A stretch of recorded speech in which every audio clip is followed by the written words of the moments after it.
हमारे देश में इन दिनों व्यापक पैमाने पे अनेक जन आंदोलन चल रहे हैं, जिनमें प्रमुख रूप से उत्तर भारत में किसानों का आंदोलन है। किसानों ने जिन 3 बिलों को लेकर के इतना बड़ा आंदोलन छेड़ रखा है कि पूरा देश उनकी तरफ देख रहा है, बड़ी आशाओं की नज़र से, बड़े भविष्य के ऊपर कई सवाल खड़े कर रहा है और वो आंदोलन लगातार आगे बढ़ रहा है। उड़ीसा से, केरल से, दूर दूर से किसान वहाँ पहुँच रहे हैं। इस मोबिलाइजेशन और किसानों की शक्ति को मैं सलाम करना चाहता हूँ। किसानों की शक्ति, इतना बड़ा सैलाब दिल्ली की सीमा पर कैसे पहुँचा, इस पर ज़रूर विचार करना पड़ेगा। लोकतंत्र के अंदर संसद जो है एक बड़ी पंचायत होती है। संसद की बड़ी पंचायत में जनता अपने नुमाइंदों को चुनकर भेजती है और उन नुमाइंदों का कर्तव्य है कि वो देश की जनता की आवाज़ को संसद में उठाएं और संसद में उस आवाज़ को तरीके से उठाकर उसका समाधान ढूंढें। ये सही है कि भारत का किसान पिछले कई वर्षों से पीड़ित, शोषित और खंडित था, लेकिन आज उस किसान ने आवाज़ उठाई 3 बिलों को लेकर के। जो न्यू इकोनॉमिक पॉलिसी थी, तीनों बिल उस न्यू इकोनॉमिक पॉलिसी के तहत ही संसद में आए। लेकिन सबसे बड़ी विचित्र बात ये हुई, हिंदुस्तान की सबसे बड़ी पंचायत के जो प्रतिनिधि होते हैं, यानी जो MP होते हैं, वो कभी भी दिल्ली की संसद में जो कुछ होता है उसको लेकर के अपनी जनता के पास, अपने वोटरों के पास नहीं जाते।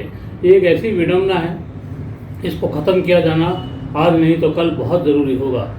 सभी MPs को, संसद सदस्यों को और जो विधायिका से जुड़े हुए लोग हैं, जैसे MLAs हैं, उनको जब भी कोई बिल ऐसा आए और जब भी कोई बात संसद में या विधानसभा में उठे, उसको अपने मतदाताओं तक पहुंचाना चाहिए और मतदाताओं तक पहुंचा करके उस पर एक विचार, एक जनमत तैयार करना चाहिए, जिससे कि वो संसद में रखने से पहले वो उस बात को रख सके। इसमें एक बात की मर्यादा रखनी जरूरी है कि लोकतंत्र में जनता प्रमुख है, मतदाता प्रमुख है। इसलिए प्रायः ये देखा जाता है कि हम पार्टियों के संदेश, पार्टियों की इच्छा और पार्टियों के ऊपर जो पार्टियों को चलाने वाले लोग होते हैं, उनकी इच्छाओं को सर्वोपरि मानते हैं। लेकिन उन सब से भी ऊपर आप जिस पे शासन करना चाहते हैं, वो लोकतंत्र में जो शासित है वो मतदाता है। और इस मतदाता की बात को अगर अवॉइड किया जाएगा तो इसी प्रकार के जन सैलाब उठेंगे। और ये हम देख रहे हैं पूरी दुनिया में हो रहा है। पूरी दुनिया में लोग सवाल खड़े करने चालू कर दिए हैं और वो सवाल खड़े हो रहे हैं, सवाल पूछ रहे हैं और लोगों को लगने लगा है कि कॉरपोरेट इकोनॉमी, जो पूंजीवादी अर्थव्यवस्था है, वो समस्याओं का समाधान नहीं कर सकती। और इसीलिए ये समस्याएं हमारे सामने लगातार बढ़ती ही जा रही हैं। किसानों के तीनों बिल, जो 3 किसान विरोधी कानून आए, विरोधी कानून मैं कहना चाहता हूँ क्योंकि किसान इसका विरोध कर रहा है। इस कानून के अंदर भविष्य को लेकर जो आशंका पैदा की जा रही है, वो आशंका वाजिब है। वो आशंका वाजिब इसलिए है कि जब खेत नहीं रहेंगे, किसान नहीं रहेगा, तो देश की आज़ादी का अर्थ क्या रह जाएगा। एक सार्वभौमिक स्वतंत्र सत्ता, एक सार्वभौमिक स्वतंत्र देश, उसके अंदर निर्णय लेने का अधिकार जहाँ संसद के पास है, वहीं निर्णय लेने का अधिकार मतदाता के पास है। और मतदाता अगर निर्णय लेता है तो उस निर्णय को संसद के सदस्यों और पूरी की पूरी संसद को सुनना चाहिए। हाल ही में सर्वोच्च न्यायालय ने इस आंदोलन को लेकर के कुछ बातें कही। उन्होंने अपना फैसला देकर के इसको पेंडिंग करने के लिए कहा। पेंडिंग करना सर्वोच्च न्यायालय का अपना विवेक है, लेकिन सच बात तो यह है कि किसानों की मांग तो केवल यह है कि बिल ही रद्द किए जाने चाहिए। जब देश में अनेकों बिल ऐसे थे, ऐसे कानून थे जिन कानूनों को रद्द किया गया, तो अब इस कानून को रद्द करने में कोई जिद सरकार की या किसी राजनीतिक पार्टी की या किसी राजनीतिक विचारधारा की नहीं होनी चाहिए। क्योंकि खुद भारतीय जनता पार्टी के लोग ये कह चुके हैं, अनेक बार ये बात कह चुके हैं कि ये जो बिल आए हैं, ये एक दिन में नहीं आए। इन बिलों को और इस प्रकार के किसान विरोधी नीतियों को और इस प्रकार के कानूनों को बनाने के अंदर पिछली सरकारों की बड़ी भूमिका रही। कई सालों बाद में ये बिल पक करके बाहर आए हैं। अगर उसी संदर्भ, ऐतिहासिक संदर्भों में देखें तो भारतीय जनता पार्टी के लिए ये सोचने वाली बात है। और भारतीय जनता पार्टी से भी ज़्यादा RSS, राष्ट्रीय स्वयंसेवक संघ, जो दुनिया का सबसे बड़ा संगठन है, उसके लिए भी सोचने वाली बात है कि जिन मुद्दों को लेकर के वो पिछले कई वर्षों से विरोध कर रहे थे, जिनमें आधार कार्ड भी है, न्यू इकोनॉमिक पॉलिसी भी है, निजीकरण भी है, जिसमें ऐसे ये विदेशी जो पूंजी है FDI, उसका भी विरोध को वो कर रहे थे। वो तमाम बातें जिनका वो विरोध कर रहे थे, भारतीय जनता पार्टी से जुड़े हुए बीएमएस जो निजीकरण का विरोध कर रहा था, वो लोग आज कहाँ खड़े हैं? किसानों के हित की बात करने वाले लोग किसानों के विपरीत जाके क्यों खड़े हो गए? क्या सत्ता की या शासन की एक ही जुबान होती है? क्या शासन एक ही जुबान में बोलेगा, चाहे वो किसी भी राजनीतिक पार्टी का हो? अगर ऐसा है, एक ही तरह की अगर व्यवस्था चलती है, तो लोकतंत्र के ऊपर भी प्रश्न खड़ा हो जाएगा। और लोकसभा के अंदर ही नहीं, हमारी न्याय प्रणाली जो बिल्कुल स्वतंत्र है, उसके ऊपर भी लोगों को संदेह होने लगेगा। और अगर ये संदेह की स्थिति ज़्यादा बढ़ती गई तो हमारा लोकतंत्र छिन्न भिन्न हो जाएगा। ये जो व्यवस्था की गई है, ये संतुलन बिगड़ जाएगा। इसलिए अभी ज़रूरी है कि प्रत्येक नागरिक को इस बारे में सोचना चाहिए और प्रत्येक व्यक्ति को इस बारे में सोचना चाहिए, तमाम मतदाताओं को इस बारे में सोचना चाहिए कि किसानों का ये आंदोलन अगर सफल होता है तो बहुत बहुत अच्छा वक्त आ सकता है। किसानों का आंदोलन अगर असफल होता है तो पूरे लोकतंत्र पर प्रश्न खड़ा हो जाएगा। अनेक लोग ये बात करने लगे हैं कि संसद में 500, 700, 800, कुछ सैकड़ा लोग बैठ करके फैसला लेते हैं, लेकिन बाहर सड़क पे तो लाखों लोग इस फैसले के खिलाफ हैं। जब लाखों लोगों से कुछ सैकड़ा लोगों की इच्छा कैसे प्रबल हो सकती है? लाखों लोगों की इच्छा जब इसके खिलाफ है, तो हमारी संसद को, हमारी विधानसभाओं को, हमारी ग्राम पंचायतों से लेकर के दिल्ली की पंचायत तक को, सबको इस बारे में सोचना चाहिए कि हम इस बिल के अंदर और इन कानूनों के बारे में सोचें और किसानों की बात को सुने। वर्तमान किसान आंदोलन पूरी व्यवस्था के ऊपर सवाल खड़ा कर रहा है। अगर नकली लोकतंत्र होगा तो असली आतंकवाद पैदा होगा। असली लोकतंत्र के अंदर लोगों की आवाज़ को प्रमुखता से सुना जाता है और लोगों की आवाज़ को हमारे प्रतिनिधि दिल्ली की पंचायत में उठाते हैं।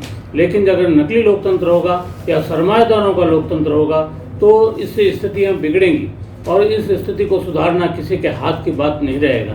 जनता का सैलाब बहुत बड़ी ताकत होती है। बहुत पहले मैंने पोलैंड का सीन देखा था जिसमें लाखों लोगों ने टैंकों को हरा दिया था और निहत्थे लोगों ने पोलैंड की सत्ता को परास्त कर दिया था।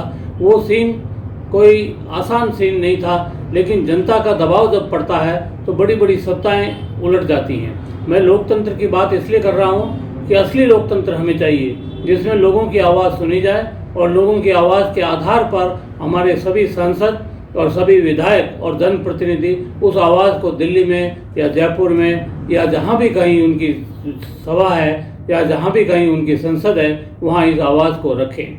मैं ये कहना चाहता हूँ, विश्व का सबसे बड़ा संगठन है राष्ट्रीय स्वयंसेवक संघ। राष्ट्रीय स्वयंसेवक संघ के लोगों को, उनसे जुड़े हुए लोगों को, उनके कार्यकर्ताओं को ये सोचना चाहिए, कल तक जिन बातों को वो कर रहे थे, उन बातों को जब सत्ता में वो आ गए भारतीय जनता पार्टी के रूप में, तो उन बातों को उन्होंने छोड़ क्यों दिया?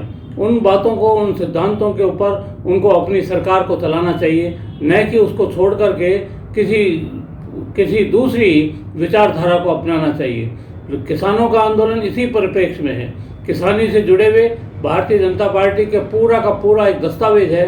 उस दस्तावेज को अगर वो पढ़ें, आरएसएस के लोग पढ़ें, तो उनको पता होगा कि ये तीनों बिल क्या उसके अनुसार हैं। क्या तीनों बिल जो कॉरपोरेट इकोनॉमी को बल प्रदान करने वाले हैं, क्या उसके अनुरूप हैं? अगर वे उनके अनुरूप नहीं हैं तो उसको बदला ही जाना चाहिए। अगर बदला नहीं जा रहा तो ये आगे भविष्य के अंदर हमारी आने वाली नई पीढ़ियों के लिए एक बड़ा चुनौतीपूर्ण काम होगा और नई पीढ़ियां हमारी जो आएंगी वो सवाल पूछेंगी कि आप वर्तमान पीढ़ी ने क्या किया। मैं ये बताना चाहता हूँ कि जो कॉरपोरेट के हाथ में इकोनॉमी जाएगी, उस इकोनॉमी में मध्यम श्रेणी का आदमी पिस जाएगा। और आज के वर्तमान किसान आंदोलन के अंदर भी वहाँ पे मध्यम श्रेणी का किसान जुट रहा है, वहाँ छोटा किसान जुट रहा है और जुट करके आवाज़ उठा रहा है। कोई कॉरपोरेट एग्रीकल्चर इंडिया में, भारत में दिखाई नहीं देती। कोई बहुत बड़ा सरमाएदारी कृषि का कारोबार भारत में नहीं है जैसा कि अमेरिका में है या दूसरे देशों के अंदर है। हमारे यहाँ छोटे छोटे किसान हैं और छोटे छोटे किसानों की बहुत छोटी छोटी इच्छाएं हैं। उन इच्छाओं को हमारे जनप्रतिनिधियों को ज़रूर चुनना चाहिए। राष्ट्रीय स्वयंसेवक संघ एक ऐसा संगठन है कि वो बहुत आसानी के साथ राजनीतिक परिस्थितियों का उपयोग लेता है। मुझे 1975 का अनुभव है। 1975 के आंदोलन में, जिनमें मोदी जी या तमाम लालू यादव या नीतीश कुमार या तमाम वर्तमान शासक जो हैं उस आंदोलन में थे और उस आंदोलन के अंदर उन्होंने बहुत कुछ सीखा था। लेकिन उस आंदोलन की रीढ़ की हड्डी आरएसएस ही था। आरएसएस ने बहुत खूबी से, उस वक्त जनता में असंतोष था भ्रष्टाचार को लेकर के, बहुत खूबी के साथ में उसका उपयोग किया और नए लोगों को उभार करके जन नेता के रूप में खड़ा किया, जिसमें शिवराज सिंह मध्य प्रदेश के मुख्यमंत्री ये भी थे।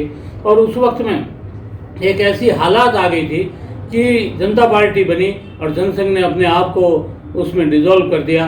और जनता पार्टी के रूप में भी एक बहुत अच्छी बात थी कि संघ से जुड़े हुए लोग और भाजपा से जुड़े हुए लोग अपने संगठनात्मक काम को बदस्तूर करते रहे, जबकि जनता पार्टी के रूप में जो समाजवादी जुड़े और जो दूसरे लोग जुड़े उन्होंने संगठनात्मक काम नहीं किया। और संगठनात्मक काम न होने की वजह से कांग्रेस को भी नुकसान हुआ, भारतीय कम्युनिस्ट पार्टी को भी नुकसान हुआ, मार्क्सवादी कम्युनिस्ट पार्टी को नुकसान हुआ। लोकतंत्र में राजनीतिक विचारधारा के साथ साथ राजनीतिक संगठनों का भी एक बहुत बड़ा महत्वपूर्ण हिस्सा होता है। और महत्वपूर्ण बात यह है कि इन राजनीतिक पार्टियों को अपनी विचारधारा के अनुरूप संगठन खड़े करने चाहिए और करके जिस प्रकार संघ ने काम किया उस प्रकार गांव-गांव के अंदर एक अलग जगह ही जानी चाहिए कि हम किस प्रकार की इकोनॉमी चाहते हैं, किस प्रकार की कृषि की व्यवस्था चाहते हैं, क्या हम निजीकरण चाहते हैं, क्या हम बेरोजगारी मिटाने के लिए कोई विशेष योजना बना सकते हैं। अगर हम नहीं बनाते हैं तो इतने बड़े लोकतंत्र को, जिस पे हमें गर्व है, इतने बड़े लोकतंत्र को हम विपदा से नहीं बता सकते। विदेशी आक्रमण हो या ना हो, लेकिन देश के अंदर विस्फोट होता है, देश के अंदर विद्रोह पैदा होता है, देश के अंदर असंतोष पैदा होता है, तो ये सच्चे लोकतंत्र के परिणाम नहीं है, सच्चे लोकतंत्र का स्वरूप नहीं है। इसलिए वर्तमान किसान आंदोलन ने जो मुद्दे उठाए हैं उन पे तो गौर किया ही जाए, साथ ही भविष्य की राजनीतिक व्यवस्था पर भी गौर किया जाए। क्या हम जनता की आवाज़ को लोकसभा में रखेंगे? क्या जनता की आवाज़ को हम विधानसभाओं में रखेंगे? क्या जनता की भावनाओं को सोचेंगे? क्या हमारे जनप्रतिनिधि जो दिल्ली या विधानसभाओं में या कहीं भी जो आवाज़ उठती है उस आवाज़ को लेकर जनता के पास जाएंगे और जनता से उस पर मतगणना करेंगे? क्या जनता को उसके बारे में ज्ञान देंगे और उसे जनता की इच्छा को लेकर के दोबारा अपने संसद में जाकर के उसके पक्ष या विपक्ष में मत देंगे, न कि अपनी राजनीतिक इच्छा शक्ति पर। धन्यवाद मित्रों।